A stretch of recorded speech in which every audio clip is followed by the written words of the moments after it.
that good? That was pretty hot. But yeah, anyways, I think that just like Bridgerton was Bridgerton. Oh my god, thoughts.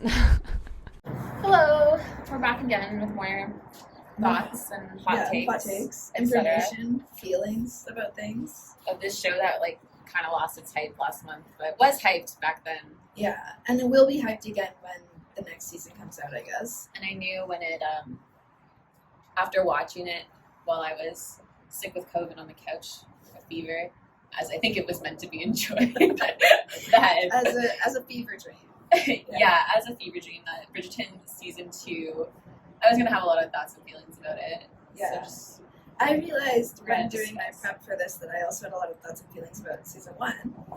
But before we get into that, should we acknowledge that we're drinking tea? Oh yeah, we felt like what better to appreciate Victorian England culture. Was it Regency era culture. Yeah, Regency, that's the word. With then tea, except this is like very American tea style PJs too. Yeah. With booze, yeah, correct. Yes. Which maybe they had in England. But I think that it tastes better this way. Yeah, like this is the only kind of tea that I like. So. Yeah, I don't like regular tea. I went to a high tea one time and I ordered champagne instead. I said, actually, don't give me tea. I'll have another cup of champagne, thanks. You know who really enjoys tea? Lady Whistledown. Yeah. Okay, that was terrible. No, anyways. That was a good transition. Okay, should we get right into it, Larissa? Yeah. The important thing to note about the show and its comeuppance was how it really kind of like, I think, modernized in a way the idea of like costume dramas or like period pieces, which are oftentimes very like slow and like serious and are very conservative in their making, to something that's like quicker, fast-paced, more digestible.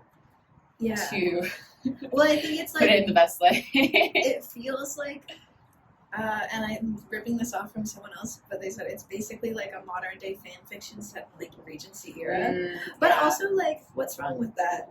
They made 3 after movies, and I like fan fictions.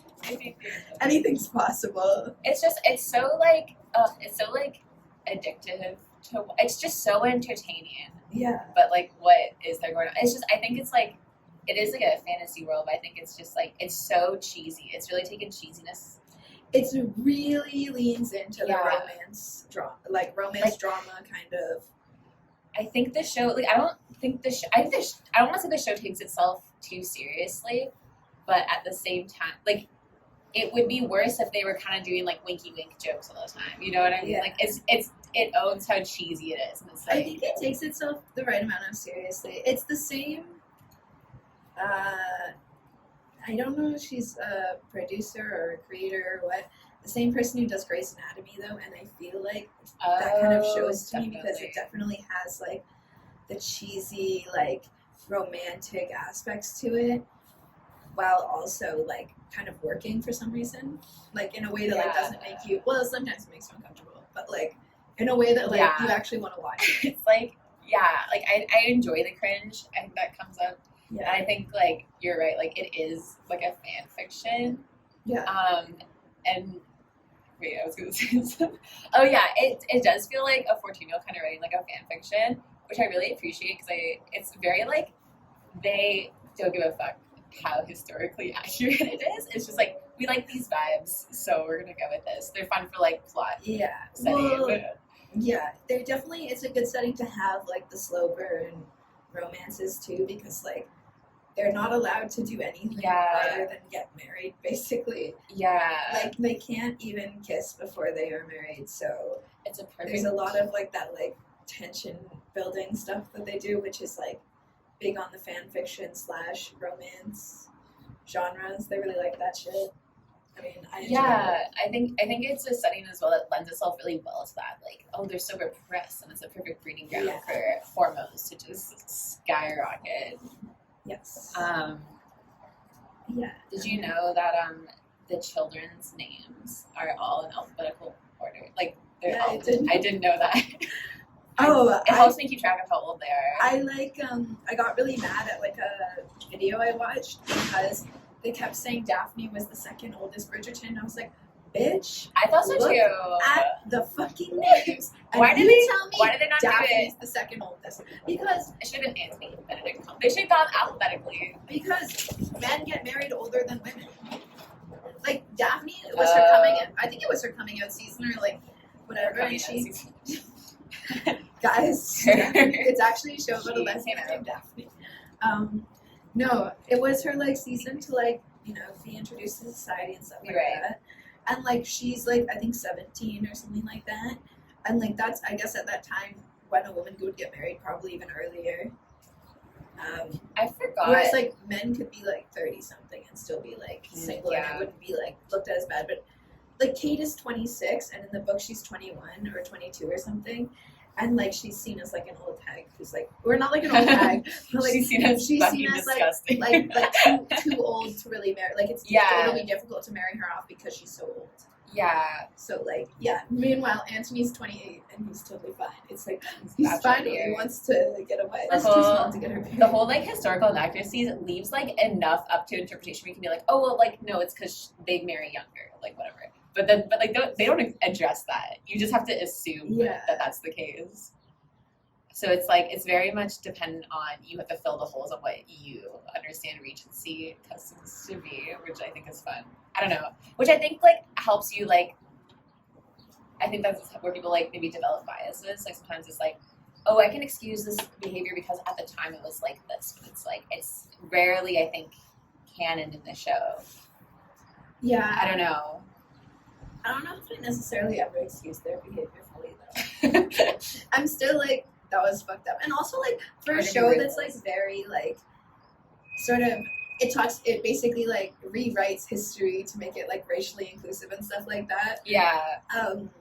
It's certainly like I feel like if you're gonna rewrite history, just like set it in like a fake world or something. Don't like rewrite one aspect of history. Yeah, I've heard like a few comments about that where it seems like it's kind of like when like shitty 2000s shows you have to like overlook certain things that happen to like make the show or characters redeemable. Whereas like I think there's like that one scene where she explains I don't even remember their names, but she explains that there is racial equality because the king fell in love with a black woman. Yeah, Lady Danbury's telling Simon about that.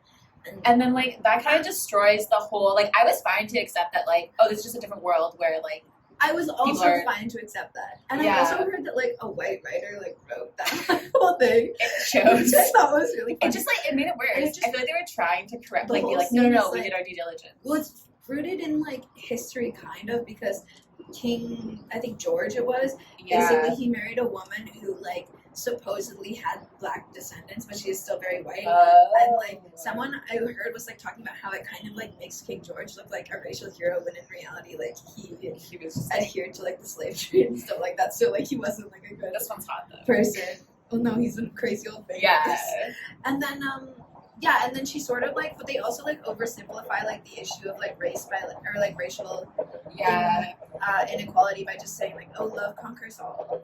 Yeah, what the fuck? And it's just like, it's not like that. So, like, no problem in the world is that simple. I was trying to read into it as much as I can, but I was like, no, the show doesn't take itself seriously enough where this is definitely what they intended. But, like, I was like, oh, is it like a metaphor for, like, love is always, like, a political transaction or, like, financial transaction? Is that what she means by it? No, I think she's I think they're just stupid. Like, my biggest problem with the show is that I genuinely think that, like, the characters just randomly become stupid. Yeah, they really do. They're plot devices a lot of the time, I think. Yeah, and it was like a weird scene just to basically tell us that Simon doesn't believe in love. And to sort of like quasi-explain why there are black people in high society when like nobody was questioning it. Everyone was like meanwhile they're playing like a violin cover of Taylor Swift in the background. It's like, okay, well I wasn't really hung up on these details. I assumed it would be really historically inaccurate and I assumed it was just like Earth 2, alternate universe. Yeah. Which I was fine with because, like, that's a fun way to do it. Also, like, that they rewrote, like race, but, like, it's still a very sexist and homophobic society. Like, that was, like, something where it's like, we'll keep that part. We kind of understand how that works. Yeah, like... Yeah. and then they just like we don't really know how to so that adjust they can just tell romance. 8 very straight like love stories. But like, which I do think is like fun as well. I was watching this like Black YouTuber talk about how she really enjoyed it because it was like a form of escapism where she could see someone that looks like her like depicted in media without having to worry about like hate crimes becoming a plot point or like slavery being like, you know what I mean? Like it was very like removed. And then in the books they're I guess they don't really change their characters that much from the books. In the books they're all white and they make a lot of racist comments apparently in the books too. Oh, okay, so it's different. Oh, I didn't know that. Yeah, in the books, the author is like a really bad writer, is what I. So I've only read one of them, right? I read book 4. Because I'm a big Penn and Colin fan. Spoiler alert to anyone who didn't know that was gonna happen. But also I like watched this guy like review book 1 and he was talking about just how shitty of a writer the woman is, and I was like, yeah, I mean, in the book I read, Colin's only personality trait is that he's always hungry, so like she clearly is not very good at like very like, but like yeah, and like he was like saying how even like the books like they're so much worse. Like that's how I remember even like the like this one's the hard even one. like the like sexual assault scene between like Daphne and Simon in season 1. Oh my god, it's premeditated and like so much fucking worse. And then he just like forgives her almost immediately because she like gaslights him and is like, no, it's your fault.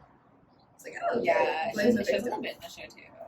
She does it in the show where she gaslights him for a long time and then it's like, I'll fix you. She puts has more time. It takes her a little bit more time to get him to realize that it's his fault. Should we move along to? We can do tropes is what I have. Okay. Yeah. Okay. /tropes /types of romances, which I basically just have. 1, which is a love-hate relationship. Yeah, I think that's basically the main. Which is the only thing that they can write.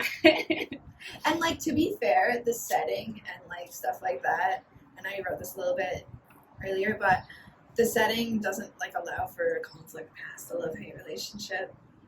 Yeah, it's very, like, I think it's used as kind of like this, you're forced to get married as, like, a crutch for, like, this your relationship conflict. Yeah, and all the relationships are just inherently toxic, which is fun. Yeah, they're like, oh, it shows how much you guys love each other by the amount that you fucking argue and seem to see that the side of each other. Yeah. It's like, are those, like, commonly mistakable feelings? Because I feel like, not. Yeah. I feel like, I guess everyone likes a love-hate relationship. I think it was fun once. But I do think, like, it would be fun to see, like, a different way of getting together. I think that like season 2's main couple is like similar to season 1's in a lot of way, but more annoying. They're more annoying. I think they're more interesting. I think season 2 was more interesting than season 1. But I think season 1. I don't think it needed to be. I think a lot of people like there was not a ton of chemistry between Simon and Daphne, and I think it would have maybe served better as like more of like a not necessarily a friend's lover, but like if she was like, oh, his best friend's kid's sister, and like didn't really take her that seriously, kind of thing, because she was kind of naive, and that could have been like a conflict. Well, I think in some ways they were a friends to lovers, I guess. Because like they did the fake dating trope. That's true. I do like that trope. I do like that trope. That's a good trope. I know it's like incredibly weird and sometimes toxic, but I do like it. But no, they do that, and I feel like they get to know each other and realize that they like each other. Then the only reason that they don't get together is because the other one each thinks they hate each other, and also Simon refuses to get married and have kids. Simon's such a whiny bitch. Yeah. Tell me about it. Like, apparently in the book, his character is a little bit more like flushed out and like deep, at least. Like it's like, oh, he has like a stutter from like his childhood, from like his abusive father and stuff like that. And it's like, you kind of like understand him a little bit better. It's still not great, but like he's just like he's hot, and that's kind of it. It does feel like it's that. Yeah. And then I mean, I think just the enemies to lovers and like the relationships depicted in the show, I have such a problem with because they take toxic relationships to a whole new level. Like when we were talking about earlier, Daphne literally sexually assaulting the dude, and then it just being like fine, and then her getting everything she wants. The show like thinks that that's okay. Like, She the show says- never addresses that as a problem. Okay. They're like, oh no, well, like, he Also, kind of deserved it. And it's like, what the fuck? I think that would have been a perfect time to talk about consent and, like, the dangers of people not being informed about shit. Because I thought that was, like, the premise of it, right? It was, like, she's so naive. Like, she doesn't even know what sex is. Like, Yeah. she has no idea. And then I think that could have been, like, a really, you're right. That would be a really good avenue to explore that. It's like, oh, this is the dangers of not being informed about, like... It's like she's so uninformed that she thought it was okay and she still thinks she's in the right, and I think it would have been a great opportunity for basically the Duke to mansplain. Maybe, like, the mom could have taken some responsibility too. Like, I should have explained what sex is to you before literally the night of your wedding. She just said, have fun. Like, basically, that's what it felt like. It was like, she didn't want to have the talk, so she just didn't. And then she left Simon to, like, have the talk with Daphne, which is awkward. Imagine, like, also, like, she's lucky that Simon is, like, a nice guy that wouldn't assault her. Like, a less decent guy could have easily taken advantage of, like, like, sex is just something that you do for me whenever I want, however I ask. And she would have been like, oh, I guess this is... The only thing I would say that redeems, or that, like, not redeems Daphne, but, like, makes me think that Simon, like, was kind of fucked up is she does, like, I think she says, like, I thought you couldn't have children, not that you wouldn't. And he's like, I didn't realize you didn't know how children are made. I'm like, Simon, literally, like, a week ago you had to learn how to masturbate. Like, what do you mean you don't know how children are made? I think they're both kind of awful. Yeah, they're stupid. Again, stupid. Yeah, they're both stupid. But yeah, I think that well for them. I think it would have been cool also if they talked about, like, oh, maybe we should, like, tell our kids what sex are, so that what sex is, so that they don't do the same thing. I think as well, making that choice with, like, Daphne not understanding, like, I thought that worked for season 1. It was like, oh, she doesn't know how sex is, and that's kind of, like, also mentioned when Penn's cousin is staying with them, and they don't know how she got pregnant without being married. Yeah. And then they kind of hear that. But then season 2, like, everyone knows what sex is. Like, did Daphne just out what it is to everyone? What are you talking about? I feel like in season 2 they just don't talk about it as much. Because like, also, like Kate knows what sex is. Like, Edwina seems like it's never brought up as like a plot point. They don't know what sex is. Penn and Eloise, they don't know what sex is. Straight up, there's a scene where Penn is gossiping with Eloise, and Penn says, apparently these two were in the closet for 20 minutes. What they were doing in there, I have no idea. Oh, I thought she was making a joke. I have no fucking clue. Oh, so they really have no idea. Yeah. Why does Kate and Eloise know? Oh, Kate's not a virgin. Edwina? Well, they're Edwina, yeah. Well, I guess they're from like India. Maybe like their mom talked about it with them a little bit more. But also, one thing I thought would have been interesting for Kate as a character is if she was like a slightly more sexually empowered character, like she like was overtly like not a virgin, and like Antony had to like sort of make reconciliation with the fact that like he can like love her and be with her even though she's not technically like respectable. Like quote unquote respectable. But like I think that would have been a really fun little like thing for them. Because but all the women they go around with, I guess they're not like noble women. It just seems like such like a stark. The only like any of the women society who are in high society who aren't married don't know what sex is. And then like all of, like the girl at the art school knows what like is having sex. Well, some of them are hoping around. Do they not realize like what it means for them? Like, because Eloise is concerned about being caught alone with Theo. Does she not understand like why that's a concern? Women aren't allowed to be. But she just takes that like face value. Then I guess is like I assume they know what like a kiss is, but like I don't think they know anything beyond that. Interesting. That's fact. They like I think they know that like something goes on, but they don't know anything.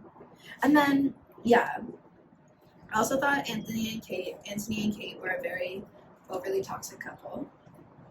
I hated that. I thought they were both too stubborn and deserve each other to like really like be able to work. Like I don't believe that like in reality they would have been so happy. I think they would have had a lot of fights and a lot of angry sex. Well, to them that's happily ever. Well, I saw like a thing that was explaining why it worked is because like they can't be happy unless they're being challenged. And I guess they quote unquote challenge each other. That sounds toxic as fuck. I like to always have a problem and drama to handle. What? Yeah, I'm like, like I like excitement, but I don't need to like constantly be fighting with my partner.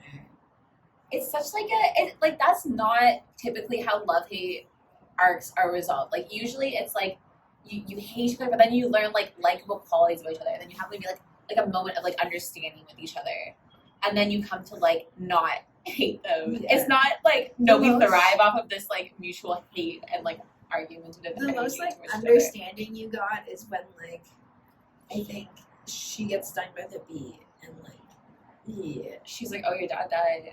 Yeah, and he freaks out and like he talks about how his dad died, and then like also in the book was really funny because his reaction to her getting stung by the bee is he tries to suck the venom out of her chest. Someone catches them and then they get married. They're like forced to get married. And also apparently in the book, Edwina was not really a main love interest. Like she thought Anthony was like entertaining and funny, but like she wasn't like she's like into him. Oh, okay. But yeah, I think makes them a little more redeemable. I think. Yeah, I think they definitely in the like enemies to lovers thing. I don't think the author fully understands. Like, has the author ever been in a healthy relationship? Follow up, because I feel like I know the author was like 14. So if she had been in any relationship, but especially a healthy relationship, she might at least acknowledge that some of the like shit she's writing is crazy. Is the Penn and Colin one also a lovely one, or is it more of like a? It's like I guess friends to lovers, but like also like Penn says some pretty toxic shit. Like she's like, oh, he's so angry at me. He couldn't possibly be this angry at me because you only get this angry if you love someone. Oh my god. She's like, oh my god. And it's like, oh, okay. I mean, I can be really pissed at someone and also not like them at all. I can hate people just fine. I can hate them without being in love with them. That's actually something. You know how like sometimes you hate people, but like yeah, so they don't have some toxic shit. Feelings. And also, Colin is just at the end when they finally get together, super horny. Like he's like, we have to get married faster, and just lies and says they've had sex because then he like bones her like two chapters later because he's like, we should have sex right now, and he's like, this is gonna hurt a little bit, bitch. The shows feel so much different because they end in a pretty like toxic, where like they're not getting along at the end of that season. Like he's like drunk and she overhears him say like, when his friends say like, are you courting Eloise? And he's like, I would never in your life do that, which is how the book starts. Or yeah, Penn, are you courting Penn? He's like, oh, I thought it was because he was told by Eloise that. That's how the book for them starts too, which is why people are speculating that they're the next season and not Benedict, because the book for them starts with. Maybe they're still deciding if they have the guts to actually make Benedict gay. The book for Penn and Colin starts with him saying to his brothers when they're joking about how close he and Penn are, he says like, oh, I would never want to marry her, and then Penn hears and they see her and she's like, it's fine, I'm not upset, like I don't want to marry you either, and then Anthony walks her home and apologizes for Colin, and then like 5-year time skip. Oh, okay, interesting. And they like sort of like get back together. Also though, in the book basically they only start dating because Penn gets skinny. Oh, I heard about that too. And they just describe her as like ugly and podgy the whole time. And I think that's kind of fucked because also I think that Nicola Coughlan is like a very pretty like actress and stuff like that. She's hotter than he is. Yeah. Yeah. I think people have been saying that Penn and Colin is the next season, and that the actress has not shown any indication of dropping any weight. So I think they are going to go forward with more body positive. I mean, why would she? Yeah. No, like in the book, Penelope loses all the weight after her first coming out season, which is the reason why she wants to like not come out that season. And she says to her mom, I am too stoned too heavy. Give me a year to like lose weight, basically. Oh, then by then everyone sees her as a fat girl, so they won't, which is kind of weird, but whatever. Yeah, Anyways, I feel like we're really diverging from enemies to lovers and tropes like that. Okay, yes, enemies to lovers. Yeah, it's super toxic. I don't understand how they're just like I don't think it's not hate equals love. It has to be like the point of it is that you go from hating someone to loving them. Like there has to be that arc. It can't just be like no, we live off like hating them. One thing I would say about season 1 is at least like they show why Daphne and Simon like could work, like why they get along, everything like that. To them, it feels more like they have matching personalities and like opposing like views and values, which is what creates the conflict. Like, oh, like you don't want to be like married with children, and like that's one of her like priorities, and that's where they. It's a woman's only place in society, basically. So. No, and then this one, it's more like they have the same values and views, but their personalities are what clash. Yeah, I think they both never like get over that. They both definitely have the same values in terms of like family and taking care of like. They're both the eldest, I think. Yeah, and they both like understand, I think, the responsibility of being the oldest child. And they both have like the shared trauma of losing their fathers and stuff. But like their personalities clash so much to the extent where it's like, I don't want to root for you. Like I just don't.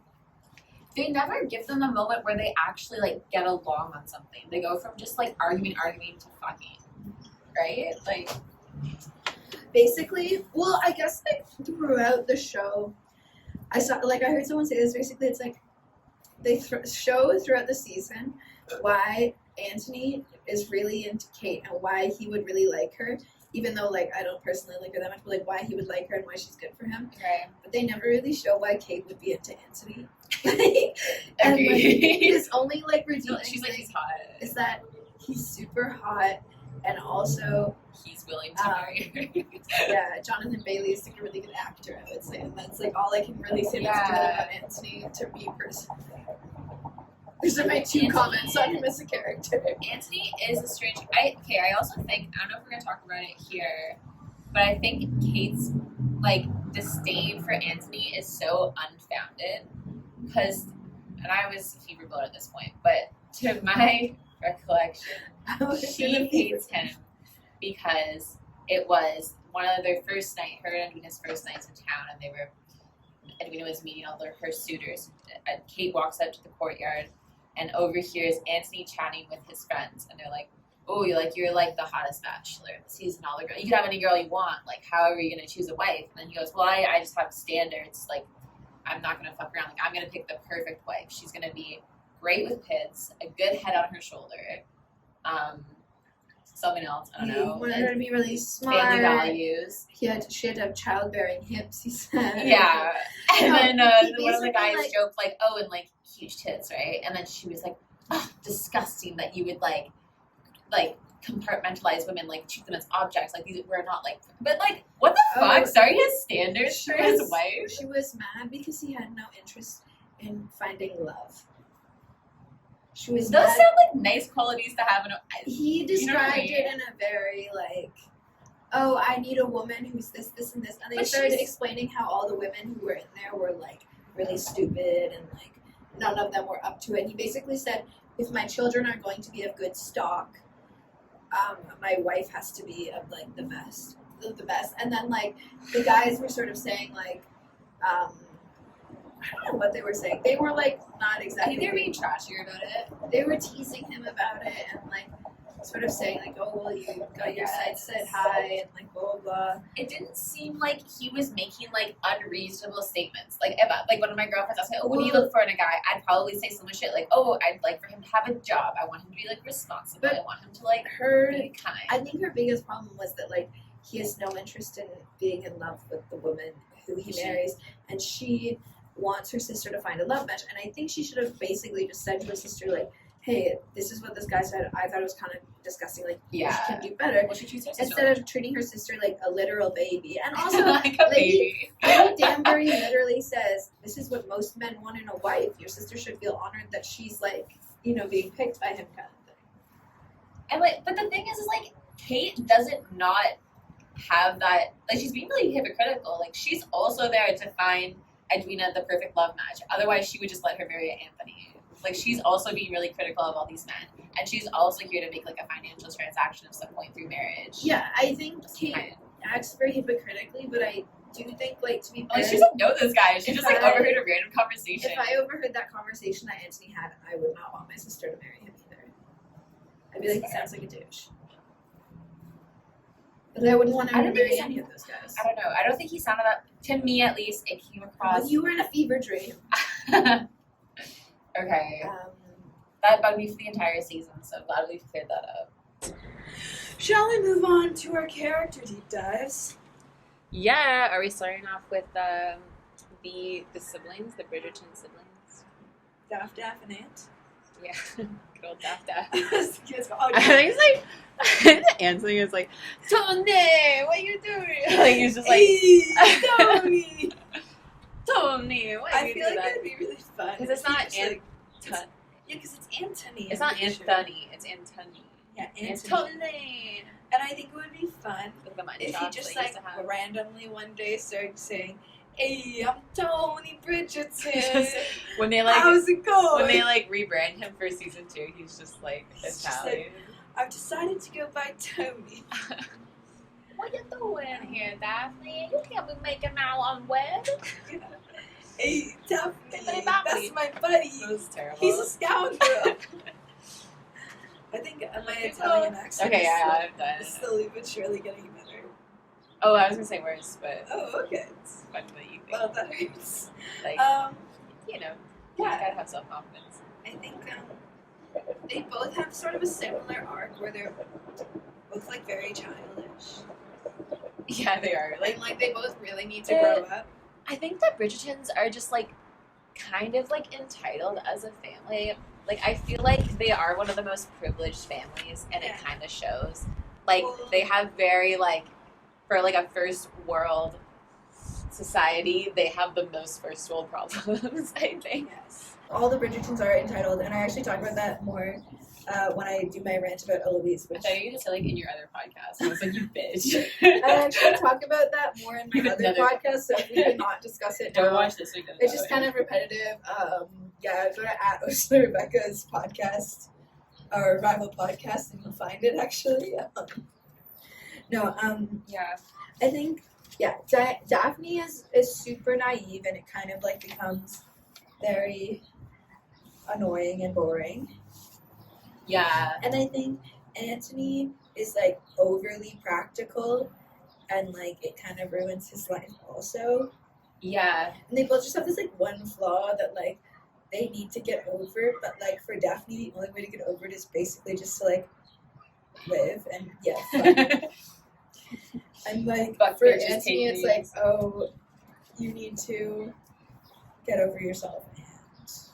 Yeah, I think they do share like a sense of naiveness. Like I think Anthony too, like where he doesn't like he's so like I think he uses naiveness in a different way than like Daphne does. Whereas like Daphne I think like is just like naive, and that's like a part of her upbringing. I think Anthony uses like playing kind of like the naive card as like a tool to get away with things. Like I think like he is overly naive to the fact that he has feelings for Kate and plays into that a lot. I think like he puts the wool over his own eyes a little bit and tries to like be in denial. He's like harshly rejecting the fact that he has feelings for her because he's so afraid to like love anyone because of what it did to like his mother. Like probably like it sounds like the Bridgerton mom, like as good as she was, she also had a lot of let's say fair parenting style. I would say like he was the father essentially like of the family. Yeah.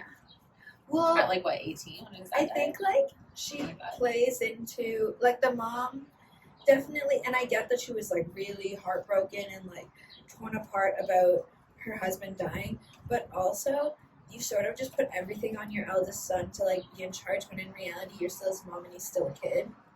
And like you very much raised them to be like, I feel like she raised them to be like those like kids who are like actually just enjoying their lives and like actually children. And so like when she all of a sudden like puts him in the position where he's supposed to be the man of the house and she's supposed to like leave everything to him, I think it's like a really big change for him. And I think she kind of like she raised him to be like the kind of person who could look up to his mother and respect her and all those things, and then she also just kind of like was like, your dad's dead, I'm kind of like not gonna deal with you right now.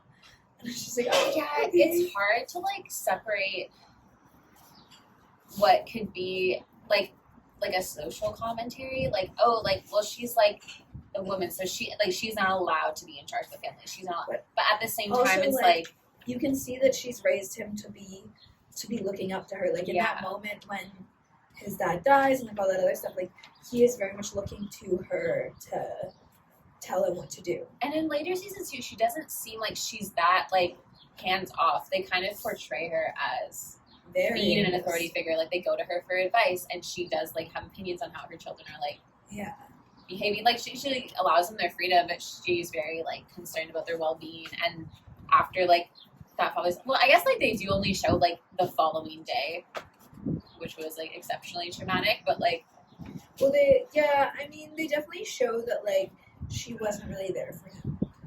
Yeah, that's never the parents are never really. They show the parents, but they only ever show them in like a positive light. Yeah. And then it's almost like, oh, Anthony's trauma was of his own making, but it's like obviously not. Like he was kind of still a child. To die. He didn't ask to be like. It's like, oh, it sucks that this happened to him. But it's like, the people could have intervened like a little bit. And also like the Bridgerton family, aren't they like a very well respected? Like surely they would have like family like friends or like other relatives that would probably step in to like help. Like. Yeah. I think that would I really had to suspend my disbelief for that one, and it made me kind of like maybe not take his tragic backstory as seriously. See, I feel like I took it really seriously, and I got really mad at his mom, and I kind of like looked at it as like, oh, like the family's not stepping in because they're thinking, oh, Anthony's of age, like why would he need help? No, I think I agree with you. I think like the show doesn't see that point though. Yeah. Like I think you have to make that. I like definitely made some assumptions and stuff like that. I guess we just which makes sense. Yeah, how we like looked at it. I looked at it as like her mother basically abandoning her child. And look, I have not lost someone I've not lost like a husband or anything like that. Like obviously, I don't know what it's like, and I don't want to like belittle her pain. I think it's just that when you're a parent, what you're feeling and like what you want isn't what comes first anymore.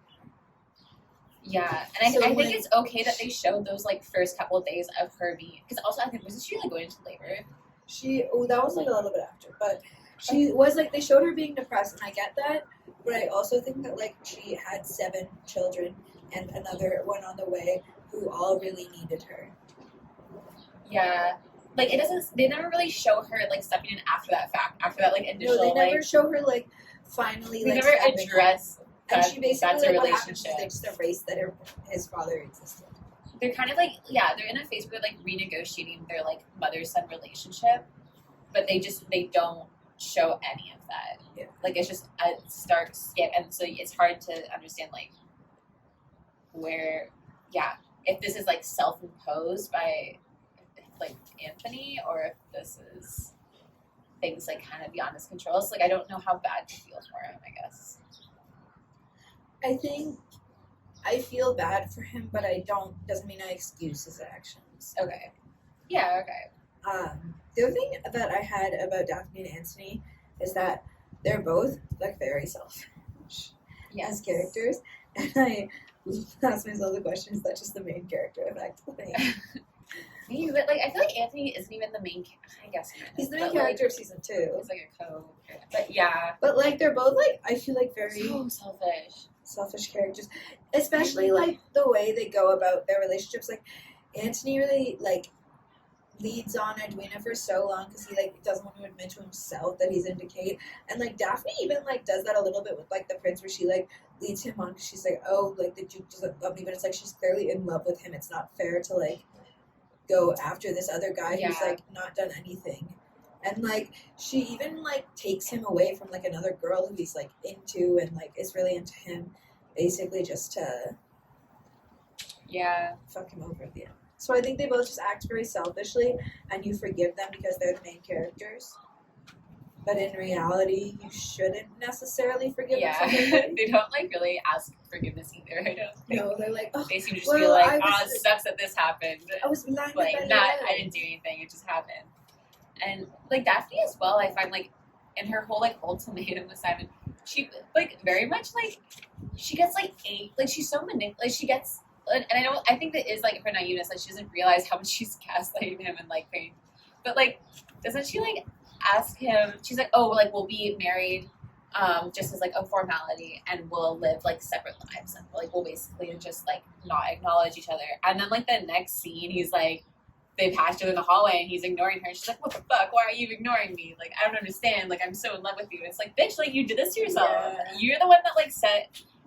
Which, it's so frustrating for, like, a will they won't they, because it's like, it's the only reason why they don't is because you're creating this, like, conflict that doesn't exist otherwise. Mm-hmm. I mean, like, the whole point of will they won't they is that, like, they create a conflict because they... Or, like, not the will they won't they, but, like, the enemies lovers, like, they create a conflict, a reason why they can't be together. And then what they do, like, later impacts the fact that they still can't get together because of, like, the actions they've taken towards each other when they hated each other, kind of thing. Okay. So I guess, like, I get it for, like, conflict's sake, but, like, also it's kind of annoying, and she is annoying. It's just, like, I don't think either of them know what they want. And you can't figure that out. Yeah, I think that both Anthony and Daphne are also very, like... Or they know what they want for their own sakes, but they can never take, like... They can never factor in having other people in their lives as... Yeah, I think they don't know what they want, though, also, most of the time. They think they know what they want, and they actually don't, and they basically are like... I think it all goes back to the matriarch, Mrs. Bridgerton, because she didn't raise her kids to be independent. They all need to be told what they want. Yeah. Yeah, they're all... Yeah. Okay. But, sorry, one more point on that. Do you think it's, like, so fucked up that in season, I don't know why did, like, Anthony in season 1 saw Daphne and Simon, like, kissing and was like, either we're shooting each other right now or you're getting married. Like, he made this, like, crazy ultimatum of, like, no one else saw them, and he just, like, was like, okay, like, well, I guess does he have, like, a death wish? Like, he was like, there's a duel now, and then I will be, like, if I win, I have to be, like, I have to go far off to a different land and, like, basically exile myself so I don't get arrested. Like, and, like, it's so dramatic. And then Daphne catches them. And she's like... her brother, you could have just, like, kept that hush-hush. And then, like, you've defiled my sister's honor, but, like, let's keep it a secret because I don't want my sister to not be able to, like, marry and stuff. And then, when they, like, didn't marry, they, like, decided to go on a duel, and Daphne's like, do you fucking not? I'll marry him. It's so dramatic. It's so many. He's a piece of shit. Like, and then when Daphne has a chance to return the favor, she's like chill about it. I was like, yeah, that's probably how anyone should react. Like, this was bad. Anyone could have walked in. She literally brings up the fact that, like, he caught her in the exact same situation. And he was like, no, I didn't actually kiss her. And she's like, okay, you were about to. Like, he basically was ready to ruin Daphne's life. Not ruin his own, like ruin her life. He made a lot of, like, I feel like they made him do a lot of crazy shit in the first season that they don't discuss or, like, talk about or, like, fix, really, or, like, explain or anything. Like, they don't ever, like, it's almost like they're two, like, it's almost like they're two separate, like, they're two movies. Like, season 1 is movie 1 and season 2 is movie 2, and they're not related. Yeah. Except for that they have the same characters. Anthony feels like a different character. Yeah, Anthony is a different character, I feel like. It's Daphne's kind of annoying in season 2 because I feel like she's a little bit on her high horse. Yeah. I also, like, just think that I don't need Daphne to continue being in the show, but I would be fine if Anthony and Kate stayed in the show. Even though I found their relationship arguably more annoying, I think as, like, side characters, I would be fine with them being around. Okay, should we move on to Penelope and Eloise? Yeah, we can do that. Do you want to start, or do you want me to start? Okay, yeah. I think. Okay, here's why I think that Eloise is in the right, and it's difficult to say that because I'm not 100% convinced. But I think what Penelope does is really fucked up. I just think that Penelope does warrant the reaction that she got from Eloise. I don't think Eloise can, like, indefinitely hold a grudge against her, but I think it is merited and Ken definitely deserves to be called out on her shit. Okay, yeah. I think that you're right that what Penelope does to Eloise is objectively bad. Yeah. But also, she was stuck between a rock and a hard place with Eloise. And like it was either let the queen destroy Eloise and her family, or say something mildly bad about Eloise that, let's be honest, won't actually affect Eloise's life, considering Eloise wants to grow up to be just like an old maid. Like, she doesn't want to marry, she doesn't like care. She claims all the time that she's above high society, and then she freaks out when her like honor and like her reputation is being questioned, and it's like, oh, you're just like you're like consistently a contradiction in the second season. And also, I think that I said this, she goes back and forth so much, Eloise, between caring about who Lady Whistledown is and thinking Lady Whistledown is just some silly gossip column. And as far as I can tell, the only reason why she changes her opinion on Lady Whistledown at any given time is because the boy she likes cares. Like, the boy she likes says, you're not like above it all, you're not a feminist because you like read a woman author who writes a gossip column, and so she gets into feminism.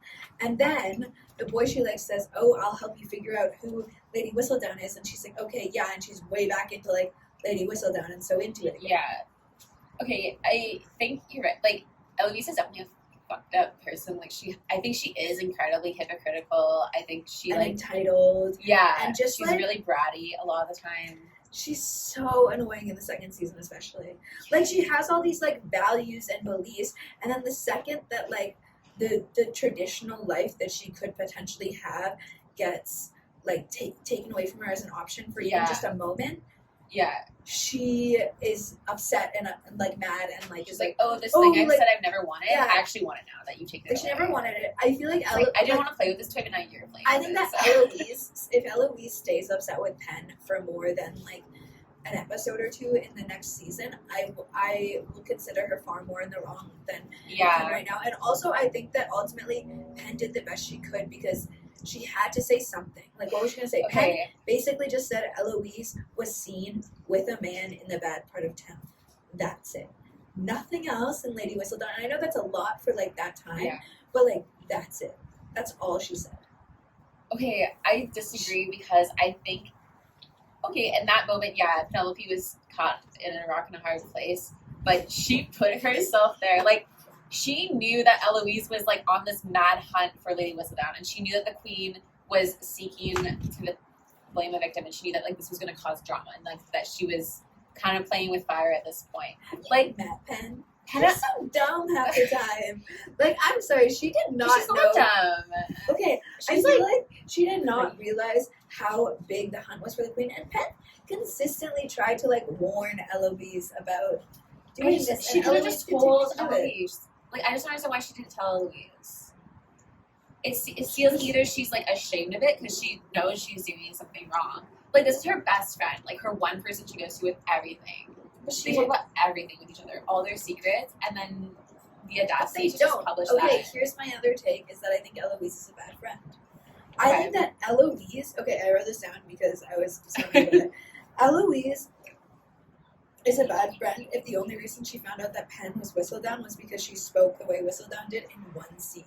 Has Eloise never fucking listened to Penn when she spoke or the words that she said? How little do you pay attention to Penn that you didn't notice the entire time you were friends that the way she spoke and her mannerisms were similar to Whistledown's, and you only just now realized? And following that in the books, and if they follow this in the show, Eloise continues to assume that Penn wants the same things that Eloise wants, that Penn doesn't want to get married, that Penn doesn't believe in, like, all the stuff that society tells her.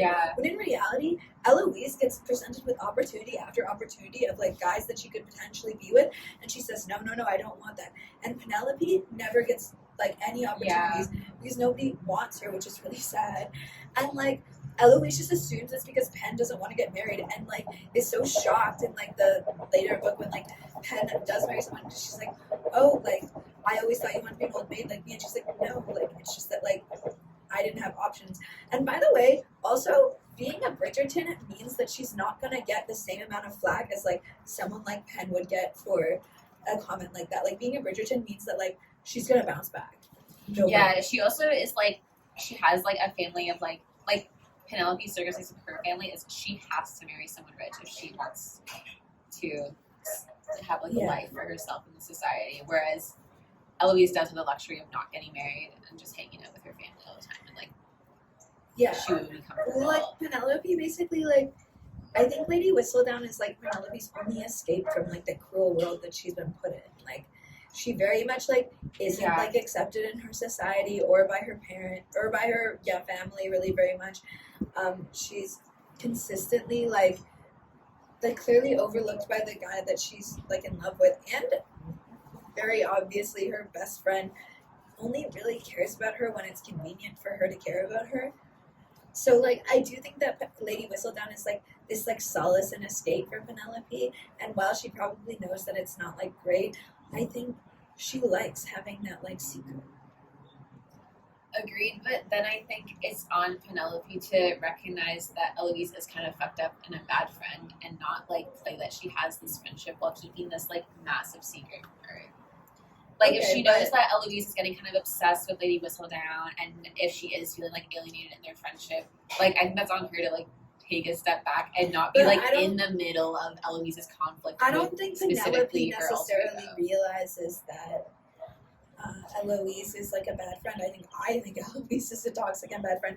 I think Penelope realizes that, but I think Penelope like does feel rejected by the world, and I don't think I think maybe she is a bad friend in that sense, because I don't think she even thinks about telling Eloise. Like I think she very much thinks like, this is my little secret, this is something I do and I'm so proud of it. And even like in the book, like no one gives a fuck when they find out Pen is Eloise. I don't think anyone gave a or fuck. Pen is Lady Whistledown. Like I did not care. I thought it's like Gossip Girl. It's like I didn't no, care but like this like in the book, like Penelope basically like Eloise finds out secondhand that Penelope is Lady Whistledown. The character. And like Colin is the one who finds out that Pen is Lady Whistledown. But then when Pen doesn't give it up, they just out her to society as Lady Whistledown, but everyone gets over it because she's a Bridgerton now. Oh, weird. And nobody gives a shit. And Eloise is like, why didn't you tell me? I don't think anyone gives a shit. Well, I think it's, like, I don't know, like, Eloise has been, mainly what they talk about is Lady Whistledown's Collins. Like, that's kind of fucked. Like, but I think that Penelope is excited that, like, Eloise likes what she's doing, but that doesn't mean that she necessarily is going to share it. They also, honestly, if I were Pen, I wouldn't tell Eloise either. I can't trust that big mouth Bridgerton. I think, Penelope is very naive, but I don't think that, like, I think she can be naive and still do shitty things and should have done better. And now she's gonna, I hope, learn from that and have I'm not saying that, like, what she did to Eloise wasn't bad, and I'm not saying that the column itself isn't, like, kind of bad.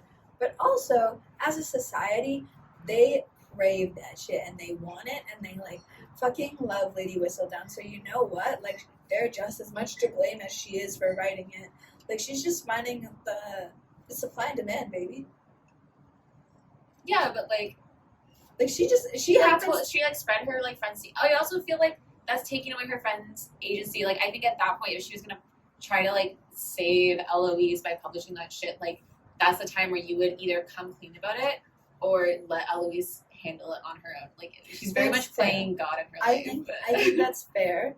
I also think, I just think that her being Lady Whistledown, I don't think is necessarily ultimately that bad, especially since, like, it's a thing of, like the society is so gossipy and so, like, that way, to the extent where, like, they're creating someone who's gonna write about it. If it's not Pen, it's gonna be someone else. Yeah. And, like, I think that the fact that Pen is so, like, fly on the wall is why, like, nobody would ever, like, think she would do it. Yeah, they all look down on her. But yeah, I think it's just, like, I agree that I think Pen is, like, a more sympathetic character. I just don't know if that. I think she is more sympathetic. I just think I'm more willing to forgive Pen than I necessarily would be to forgive Eloise for a lot of the stuff she does. Because I don't think they'll address that shit. They won't address that. They'll be like, no, she's bad friend. They're perfect like that. They'll literally, in season 3, what's going to happen is they're going to make Pen grovel and beg for Eloise's forgiveness, and then Eloise will finally forgive her and be like, oh, in reality, it's pretty cool that you're Lady Whistledown or some shit like that. Then we're all going to be like, really? And then she's going to fuck her brother. And then, probably she'll fuck Colin. As if also, like, Eloise never, like, wingmanned Pen a little bit to her brother. No, Eloise is so, I think, oblivious and she's entitled really self-obsessed. And self-obsessed. I hate her. Yeah, I think she is kind of a terrible. Like, it's terrible because, like, she is that character who could be really fun and, like, interesting because she is, like, the feminist sort of character of the show who, like, doesn't adhere to, like, the things that society wants her to adhere to, and I think that could be a really interesting character if they didn't make her just shit.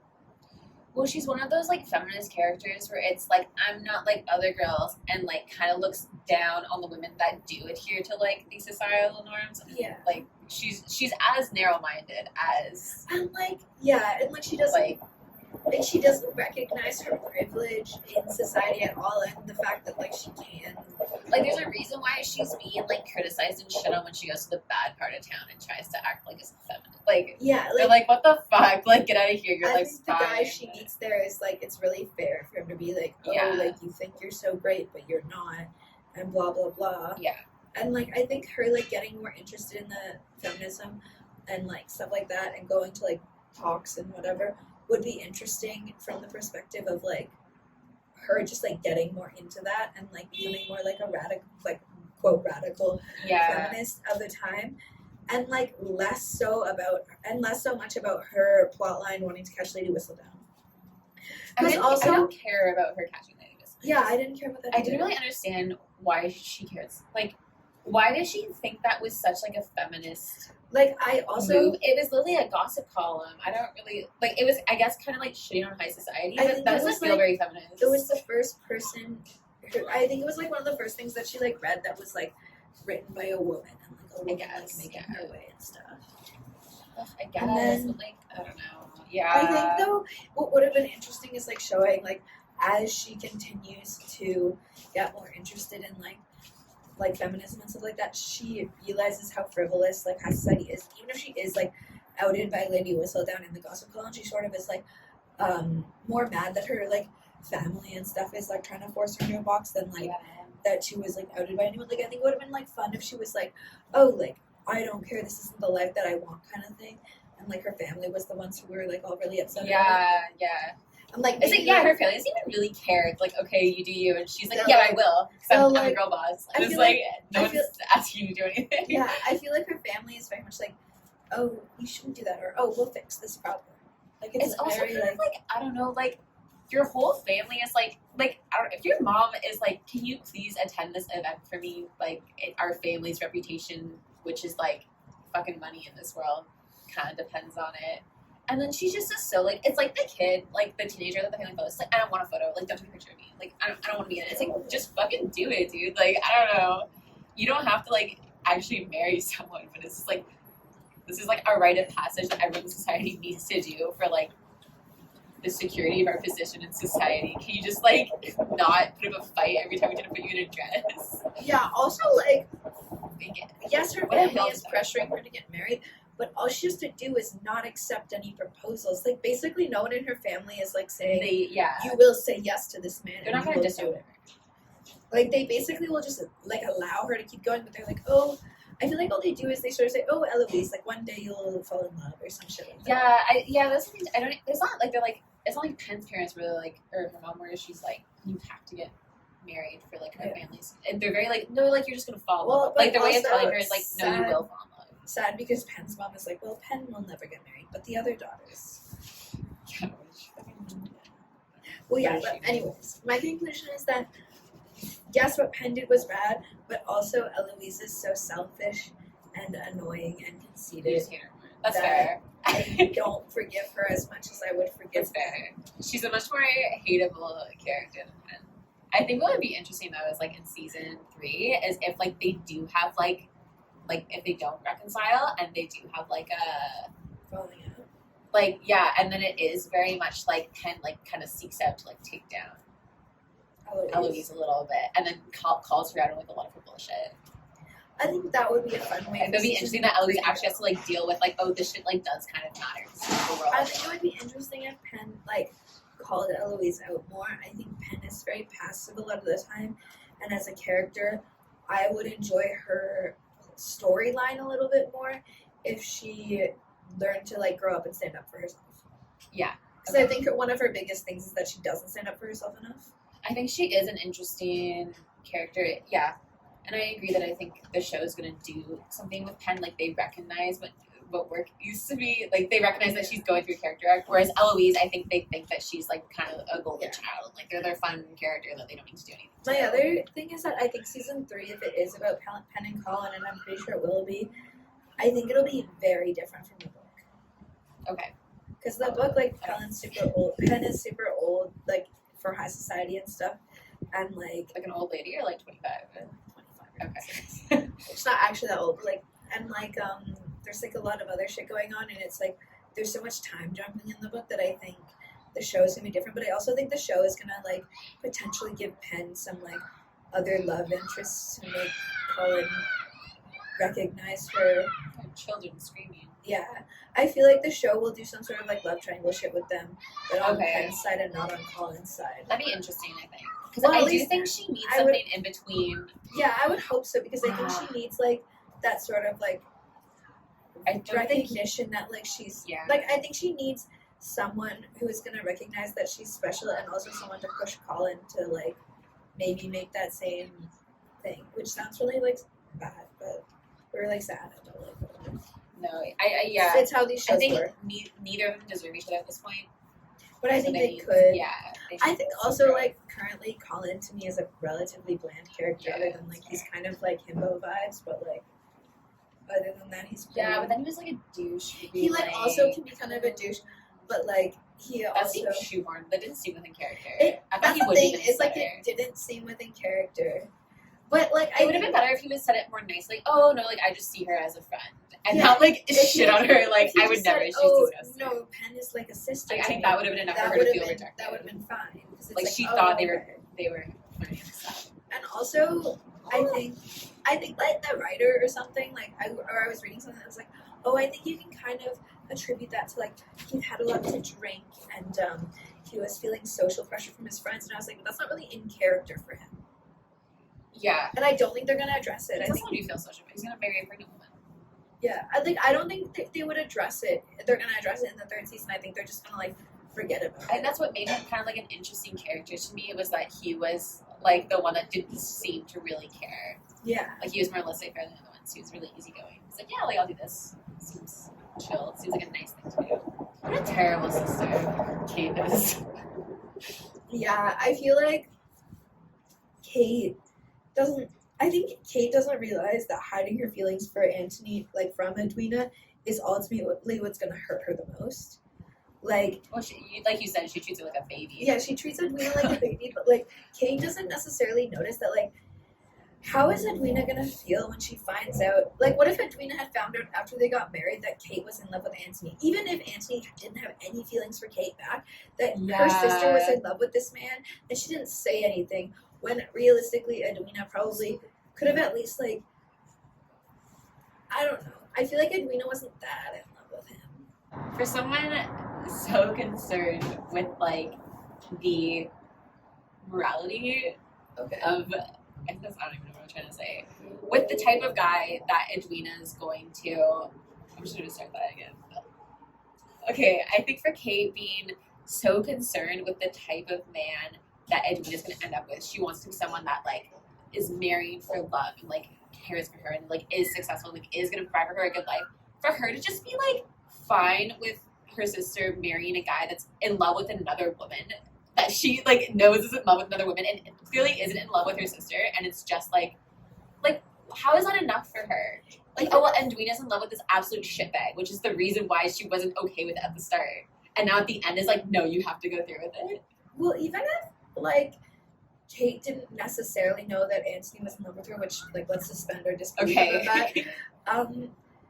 He still did some questionable things with Kate that I think if she had told Edwina about, Edwina would have been like, oh, I'm not sure I want to marry this person who, like, almost kissed you and, like, literally had his hands on your boobs. Like, And that would have been, like, she should have been saying that when she was trying to set them up. Like, yeah. hey, like, he's, like, being really funny. He's been hitting on me. Yeah. Say that. And But Edwina no, probably she's was like, oh, I don't. self-serving. But, okay. I also think, like, on the flip side, Yeah. Edwina is stupid. Edwina plays this line of, like, fully understanding that all Anthony wants is a viscountess and, like, Yeah. a wife, like a perfect wife and, like, a perfect mother and all that stuff, and like that it's not really a marriage of love but rather a marriage of duty. And she even talks about how like she's so excited to be a viscountess and how he's like this like noble rich man who's like kind to her and like they get along well enough, which is fine for her. But then she is like, I want to marry for love, like you don't love me. And it's like, what? He's the entire time been pretty clear about the fact that he wants like a marriage. He wants to marry you because you're the diamond and like you exceed his expectations of what a wife should be and what a mother should be, and not because he's in love with you. And he's never said he loves you or that he's in love with you in any way. And she just like assumes that like he has these sort of like deep feelings for her when like he never expresses them. But then also she seems to understand that it's just like an economic arrangement, and then also really like plays a line between if she has actual feelings for him or if it's just because she likes what he can offer her. I think that's really fair. Like, cause as well as she doesn't like, all my understanding of that Edwina is trying to marry for love comes from Kate, whereas I don't know if Edwina prioritizes that as much as Kate does for her. But then randomly at the end, Edwina's like, no, I want to marry for love on the wedding day. Is she? Oh, well, she just want to marry him. But at the end, the queen is to Edwina like, oh, I have a nephew that you'd probably like to marry. She's like, okay. Like, well, I have a suitor line. Like, you know what I mean? Like, yes, no, like, and I think and she's fair, like, part of it is bad writing. Yeah, okay. But like, because I think the actress did a good job at like portraying what she was handed. Oh, I love Edwina. Yeah. Yeah. But I think that like, no, like she gets upset on the wedding day because she says, but you don't love me. And it's like, yeah, but he never said he loved you, and he never gave any indication beyond just like, I guess he proposed and like he did some nice things to like win you over. But yeah, so I just think all in all, Edwina was also kind of stupid, but I still like her as a character, and I think that she was like very sweet. I think like if she had been less naive and a little bit more smart, she would have been like a very fun character to like continue watching. I think so. I don't know. I feel like most of her, it doesn't ever feel like she's particularly, like I think most of her sentiments towards betrayal are towards Kate.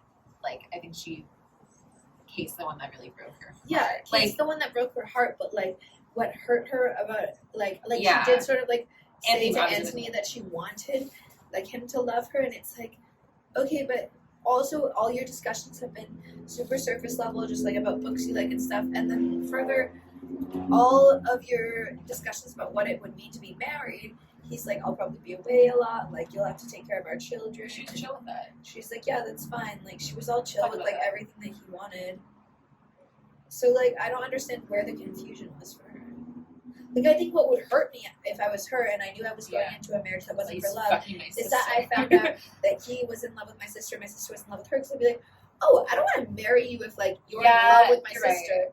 It is weird that she phrased it as like, you're not in love with me, whereas that's clearly like second to the main issue here, being that he's like having an affair. I would say like, how do you feel about my sister? Like, what are your feelings towards her?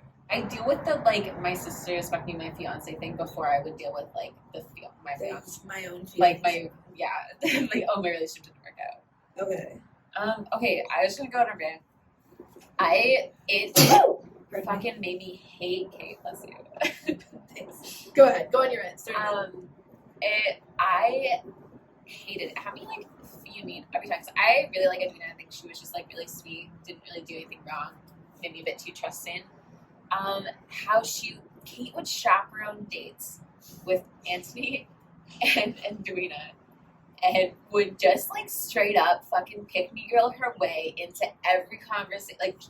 I don't think him and Edwina had a conversation on their own for their entire like courting. Like, but like one or two. Maybe. Yeah, she like it was like a throuple for most of it, and she would like not let her sister like have one conversation with the guy. So it's, for me, it's really hard to be like, oh, like this really crept up on Kate that she just thought it was hate,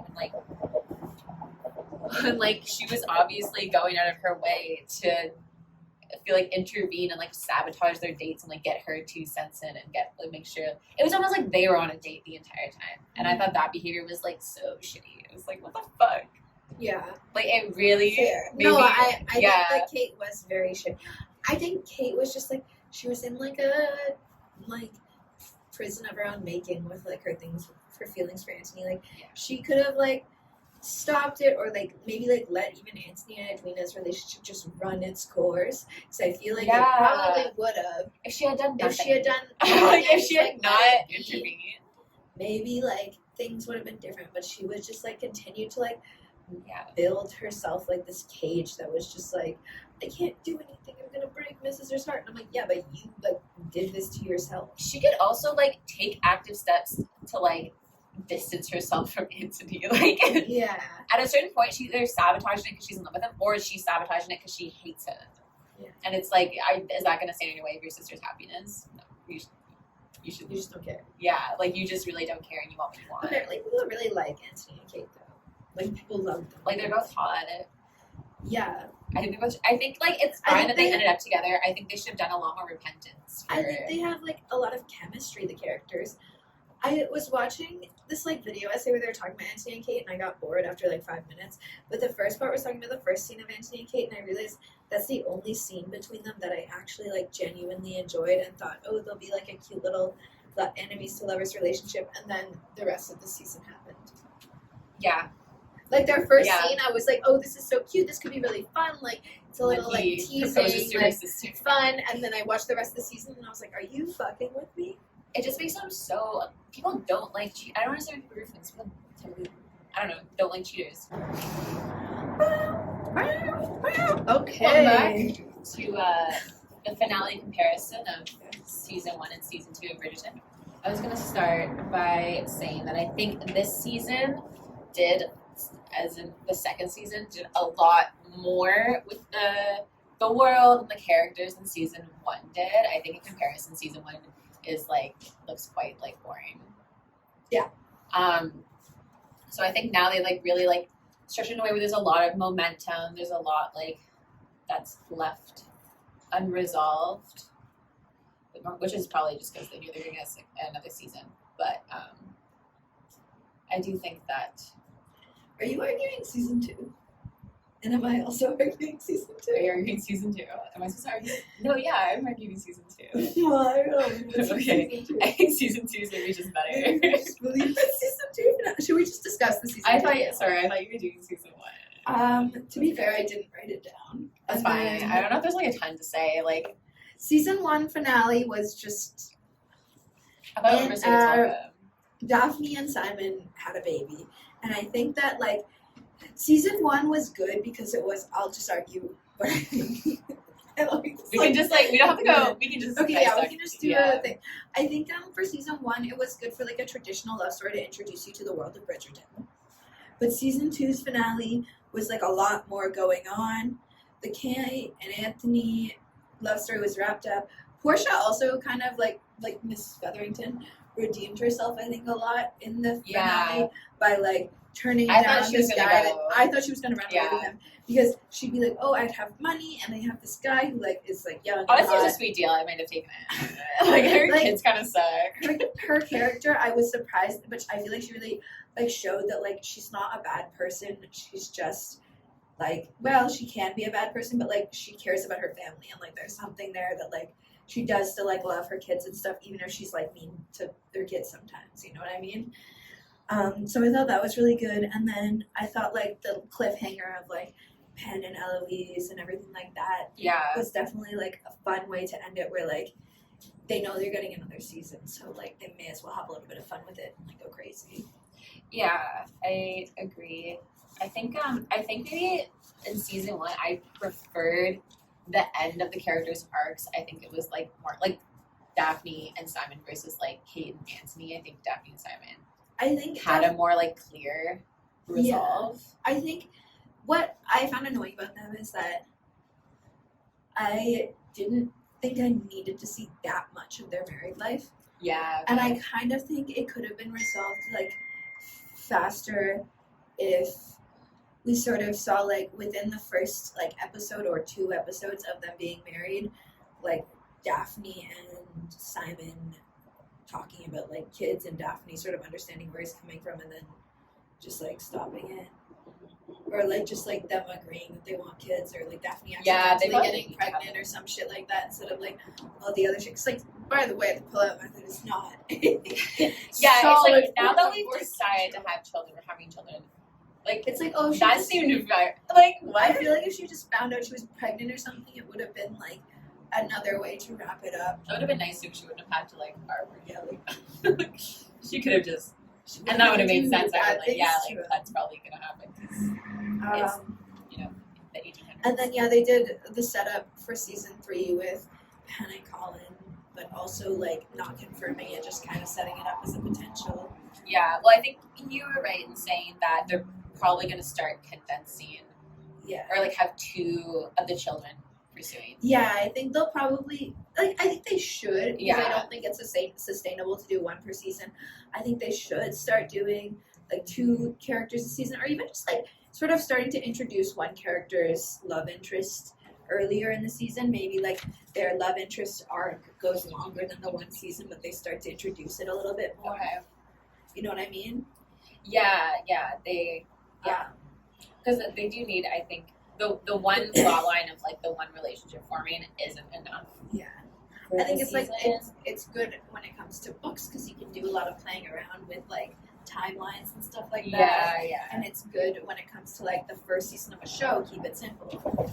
And like even the second season, like slowly introduce more plot lines, but still keep it relatively simple. I think once you become a show that like is continuing to get attention and stuff like that, you have to start not like overly complicating your plot lines, but just like adding more to it. Like people aren't gonna watch the same thing over and over again. Yeah. Like already with season 2, there was so much more to it than just a love story. Yeah, it was really like faster paced, more like higher stakes. It was faster paced, but still had that thing of season 1 where it was too slow at times. Yeah, it's like, how do you have this much going on? You do this. But I was gonna say as well that I think what's interesting about season 2 is how much more they go into like the backstories of characters. Yes. Like I guess I did that a bit with Simon. Daphne, I don't think but it was more had much of a backstory. Yeah, she was just like I was bored and now I'm here. She was this. I feel like Daphne is the epitome of like what the Regency era Diamond is supposed to be in a lot of ways, where it's like she's sweet and she's naive and she loves her family, but she wants to get married and have children and all those things. Like she wants all the things that she's supposed to want, and she's beautiful and she cares about things and she's smart and like she's got all the things that she's supposed to have. Which I think is like a good way to introduce the era and the show to us. And then you give her like a little twist, like she does want to marry for love, and she and Simon have their little what you do. But I think it'd be fun going forward if they did more with like the world building, like if they had some other kind of quirky stuff going on. And also in season 3, I would like them to bring back more of the sex. Yeah, there was no sex in this one. Someone was explaining that like the lack of sex is what made this season so intense, and I was like, no, thank you. More of the sex, please. Look, man. Well, that's what we all know we're not watching Bridgerton just for the plot line. You're right. Like the first season as well, I feel like the kind of like its almost gimmick was that it was like reminiscent of like period pieces. But then it was like, but then also like they had such explicit sex scenes for the last like 4 episodes. Pop music and explicit sex, like the things that you like want in like a fan fictionized. I think in season 3, I would enjoy it if like they at least like I guess they're not doing that same relationship, so hopefully they can at least bring back like some. It doesn't even have to be like necessarily like a sex scene, but just some like actual like physical intimacy. Yeah. I feel like a lot of it was like longing looks and stuff, and I was like, okay, like I get that for this story, but like can we like not? Even in like Benedict's plotline where he was like just banging the whole time. They didn't show it. They're just like, I feel like that's the other thing is if they wanted to set up Benedict for season 3, they had to like get us more into his. And like I do know he didn't do anything, right? He just like did shrooms and painted and bang, and that was it. Like, I don't understand what his arc was. That's the thing is like, okay, and I know people who really like Benedict, and that's fine. I think he's like a main character right now, and I think he could be an interesting one or a more interesting one. But I think they have to like actually like show him more in the show and like show what he wants and desires. Like they've basically been setting up Colin as a main character since the first season, and like he wasn't supposed to be one until season 4. So like, what the hell? Yeah, it's weird how they kind of just like ignore some of the children until they kind of become. It's like they're not really sure. It's like, and Eloise, same. She's a main character, and her book is season 5. Oh, okay. Technically, like I don't know if they'll actually do it. They might like make Eloise stay unmarried and like an independent woman for the show, sort of like do that because not everyone needs to get married, but also maybe they won't. Yeah. Should we get into the hot takes? Yeah. What hot take do you want to start with? I was gonna go through like a list of people that I don't think needed to be in the show. Go for it. Starting with Edwina and Kate's mom. Yep. She served no purpose. It could have just been Kate. It made it weirder that the mom was there because she just never intervened. Utilized well if Kate like talked to her mom about her feelings for Anthony, even if she didn't realize they were like love feelings. She talked about Lady Danbury about her feelings, and she's her own mother. This thing is, Lady Danbury served the role of the mother figure. Okay, next, who do you think should Daphne? I don't think needed to be there. I don't know what she did. Like at the sibling day when they all play croquet or something just for fun. Yeah. To like sort of show that like she does still come to see her family and she does still love them. It's great to have her and not Simon. But like, yeah, well, that actor wouldn't come back. Yeah, well, I feel bad she had to come. Like, I feel like she could. I feel like you're free now. Go do something else. I feel like she wanted to come back, but I think like if they had just sort of had her as like a background character, like the youngest siblings are, then it could have been interesting for, like, just to show that like she didn't just like drop off the face of the earth. Yeah. But like she didn't need to be the character that she was in the show, unless like Anthony was gonna like actually show that he valued her opinion and wanted her around, kind of thing. Next up, I had Benedict. Benedict, as far as I can tell, hasn't needed to be in either season. It's like he's fun and I like him. I don't have any negative feelings towards him, but yeah, him being there doesn't seem to change anything. Okay, I think that may be it. That's it? There's probably more, but I don't remember them. That's how irrelevant they were. Just so irrelevant that. Okay, we can go to the hotter hot take. Sure. I think one of the hot takes we had was that I don't like Daphne, but I feel like we've talked about that throughout. She's dumb and she's annoying and she's dumb and yeah, she R words Simon and she's like kind of just a bad person. She also like is never in the wrong. Like they never depict her as being in the wrong because she's so naive and everything. But it's like, you're not perfect, Daphne. You screw up. We all screw up. Like, come on. Yeah, she's very Mary Sue. And then, yeah, we've also talked about this one, but Kate is a bad person. She's a terrible person. If she was, more honest, less controlling, like, everything would have worked out so much better. And then also, we both think that Edwina and Anthony would have been fine in a relationship. I thought that when they were, like, dancing together and getting to know each other, I was like, yeah, I'm sold. They seem like a good match. Well, I guess, like, I get why they weren't together, but I think the show easily could have sold me on them. I think, like, if they were I also think they weren't in love, but I think they could have been in love. Like, they both very much listened, I want this, I want that out of this, and they were on the same page. Like, yes, that works for me. I think it could have been a fun, slightly more realistic depiction of the era if they were like, I didn't love him when I married him, but I grew to love him as we were married, kind of thing. Yeah. And it would have been kind of like fun. Isn't that what his parents did too? Didn't they mention? No, they were a true love match, they always say. But anyways, I also think if Edwina had been a little bit smarter and a little bit less naive, she could have been the fun, like, toxic, I guess, relationship wife, but, like, all the relationships are toxic. Like, the fun wife where, like, she sort of is a bit patronizing to him and is like, oh, yes, of course, sweetie. And, like, when she has, like, ideas or things that she wants him to do, she sort of, like, incepts him into thinking it's his idea. Yeah. And, like that kind of a relationship where it's, like, it's very much the woman behind the man and, like, she's sort of, like, using her sort of, like, I guess powers as a woman, like, the things that she gets from being a woman to, like, help him and, like, make things better. And, like, I think that just would have been, like, a fun little relationship instead of just, like, but I think as well, like, the interesting thing about Edwina's character is she is very sweet, and I think a lot of times she does feel like kind of one note because, like, she's just, like, sweet, naive. But I think she does have, like, a really strong grasp on, like, what getting married in the society means and what it means for her family and the pressure she's under, but still, like, doesn't, like, I think she still enjoys it and still doesn't sacrifice being, like, her sweet feminine self. Yes, and I like that she is, like, the sweet feminine type, and I like that she is not so like she's not so like pig-headed like Anthony, and I honestly Yeah. think that realistically someone like that would work because like he needs someone I think softer who isn't gonna like I don't know fly off the handle whenever he flies off the handle. I think I also don't get why the Bridgertons like Kate more than Edwina. I feel like Kate would be a really tough person to get along with. Yeah, I would find her personality kind of off-putting and unlikable. I don't fully get it either. And Edwina seems like super fun and like chill. Edwina seems very like that sweet girl where it's like, Yeah. oh, I'm worried that she is like not having fun because she's so stressed about us liking her, and I want her to know that I do like her, kind of thing. And Kate would be that girl where it's like, oh, you're kind of a bitch. Yeah. Or like She's kind of prickly and like, I guess like she put on the charm for the Bridgertons, kind of, but I don't know what really wowed them about her. Like, she got really competitive about croquet, which I would have just assumed was really weird. I don't know. Also, like, I don't feel like I would have thought it was that weird that like Edwina was like less competitive about croquet. And, like, Also, why do you care if your future wife is good at croquet? Why is that like? It's like they're like, Oh, they didn't play like, croquet right.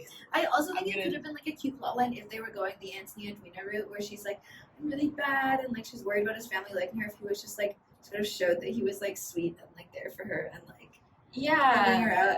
I also think like It would have been fine. I think it's okay to be with someone that's different than you. Hot I take. think it's or your better- family. I think it's better probably to be with someone who's very different. I love you because like you're exactly like my siblings and Yeah. family. Oh.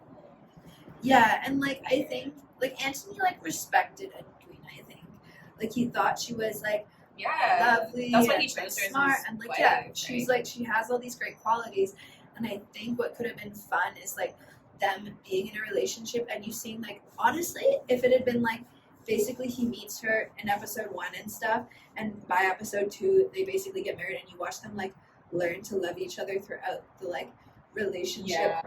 Yeah, they could kind of like almost like for two people who maybe didn't think that they would be a love match, yeah. they can kind of like choose. They grow to it. Yeah, they choose be to in love each love. other. Yeah. I think that's like That's sweet. They also wouldn't like do that a though. sweet. It's not a.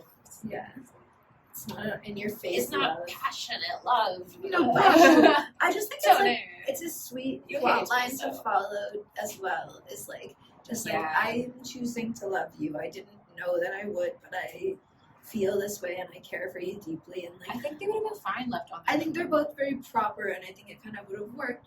But like they also both like respect the people around them who did find like love matches, and they both like respect that that's something that. Yeah, they can I have gone also- their different route. I just think that Bridgerton has currently showed love in really only one way, and there's just so many different like shapes and forms of love.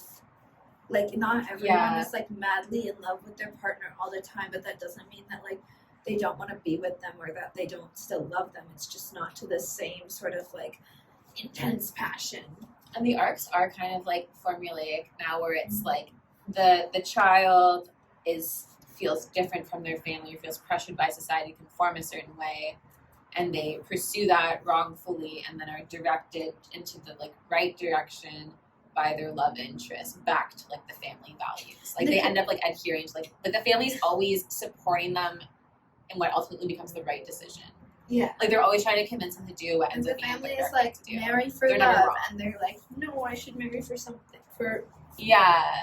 like I Like, should oh, marry. I guess I should have married for love. Which I also don't understand. It's like, oh, marry for love, but it's like, bitch, like, it's fucking. Do you see what year it is? Sierra, like England. Like, what are you talking about? Are you like what terrible advice? It's like marry Like, someone you don't think will beat you every I day. get it if it's like you love this man and you could marry him, or you could marry this man who has like more money or something, and your family's like, do what's gonna make you happy in that moment. Yeah. But it's like if it's just like, oh, don't marry anyone until you find someone you love. It's like okay. Yeah. that's not realistic. I also like what a how like family- judgy the family is too. I'm like, no, you're not really in love with her. You're in love with her. Like, I'd be so annoyed if How- my family just told me you're No, not actually in actually- love with this person. I'd be like, oh, how Okay. close are you? That you know, like yeah, I guess they're a really close family, but also really. like I don't know. I'm not gonna be able to tell if my sibling is actually in love with someone or not. I'm gonna be like, you tell Also, me you are, so I probably, believe you. How much do you care? Like, I would care to say something. Oh, I hope you're happy, and as long as like, yeah, I'm happy. I'm like, okay. I thought that Anthony would be fun with someone who is like on the surface the ideal picture of what he wants out of a woman, and then like underneath there's more to her, obviously, because there's more to everyone. Yeah. And like I think as long as Edwina would like, I feel like she would be the type of person who would really pick her battles with him and like be able to sort of like manipulate him in like the ways that like she needs to, and then like when it's actually important she'll stand up for herself, and like same with like him, like when it matters. Yeah, which she does do at the he'll end. be She there stands for up for her. herself. Yeah. I think the show does do her like a disservice. I think the show kind of like Kate treats her like really equalizes her. She's like, oh, she just is naive, so it's okay. It's just like it's just a little crush for her. It doesn't matter. It's like this is a She's gonna marry him. Like, yeah, this is her life. she either was in love with him or she understood. She's not what it a was. child. Like, she has an understanding of what's going on. She says at the end, like, you should have just told me about this agreement. Like, I'm an adult.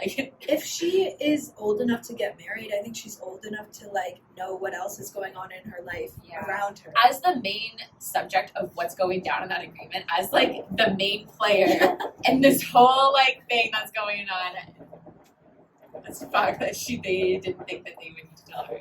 But yes, and I think the show, like, they wrote it because Anthony and Kate are the, ones who get together. Yeah.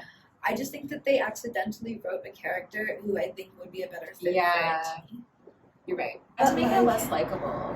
Yeah, for me to really get on she's board just with this them. really sweet, likable character, and Kate is this really unlikable character. Like, I guess I'm happy for them, but also, yeah, good for them. I just think Kate and Anthony.